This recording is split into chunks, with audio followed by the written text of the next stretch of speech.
Oh, hi, Suresh. How are you? Hey, hi Smita, how are you? Yeah, I'm good. Do you know Ria?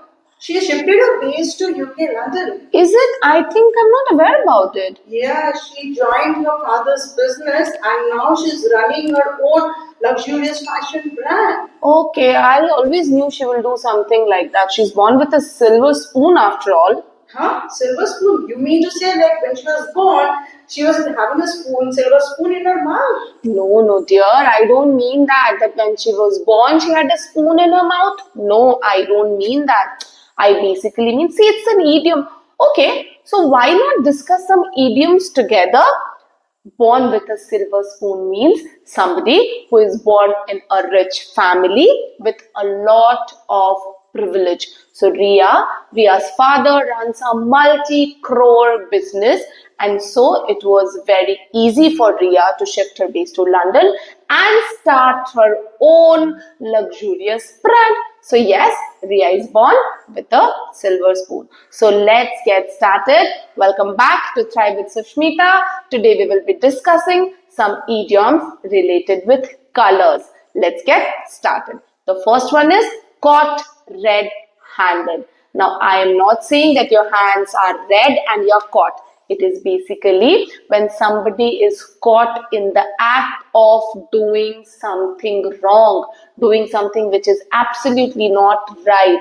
For example, the thief was caught red-handed by the police. So when the thief was doing his act of stealing something, the police came and caught the thief red-handed. So here what are we saying? The thief and the police came and caught the thief red-handed.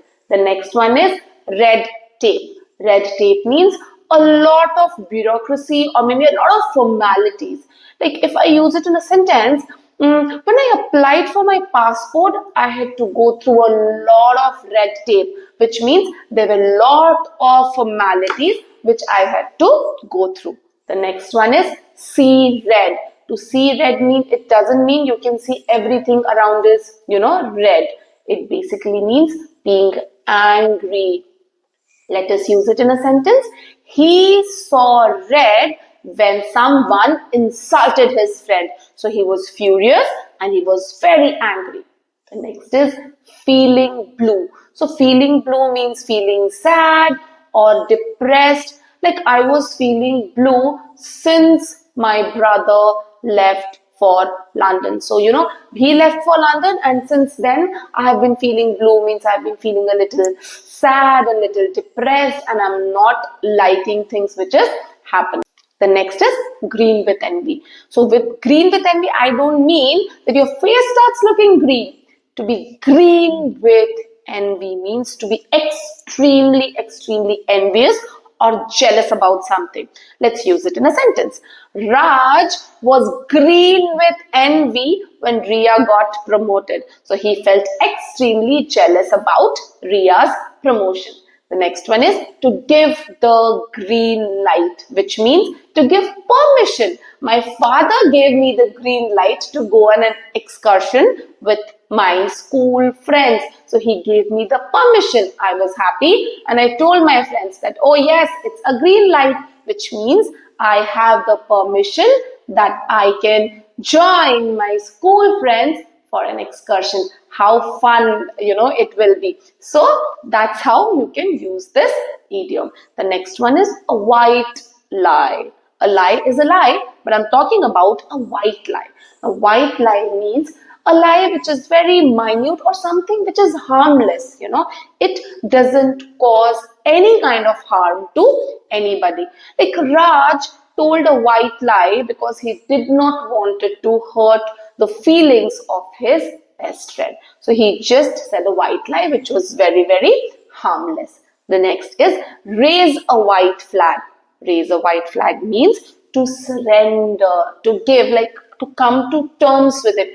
Like after a lot of negotiation, the team raised a white flag, which means they surrendered. They negotiated on something and then they have come to a conclusion. So they raised a white flag.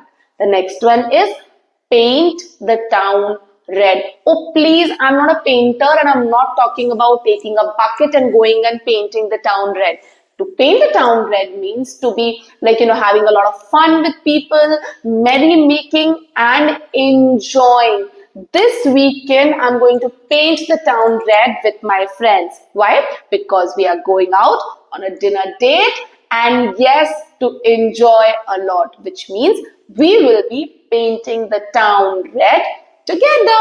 The next one is yellow bellied. Yellow bellied means somebody who is very covered and cannot raise his or her voice against something which is wrong. Like Raj was yellow bellied. He couldn't say anything to the bullies at school. So there were a lot of people who were bullying him. But then he was covered and yellow bellied, so he could not protest or he could not say anything to them. The next one is black sheep. Now, black sheep means somebody who does not follow the normal route, or maybe somebody who is entirely different from the normal things that happen. Let's say, like in Mr. Sharma's family, everybody is a doctor except his son, who is a choreographer.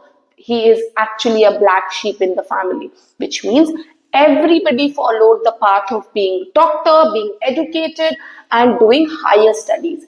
But his son wanted to follow his heart and he became a choreographer. So he is a black sheep in the family. The next one is dark horse. Now, dark horse is someone who, people don't expect much out of them and they suddenly shock everyone with their skill. Like Rohan was a very quiet child in the class, but when he started speaking in the debate competition, everybody was shocked. He is surely a dark horse. So these were some idioms related with color which you can use in your daily life conversations to sound smarter, to sound fluent and natural. It will add that spark to your conversation and will leave people impressed with your spark. So this was today, like whatever we discussed, this was all for today. We will be meeting in our next video and maybe discussing something very, very exciting. Till then, you take care, keep learning, keep thriving. Thank you so much.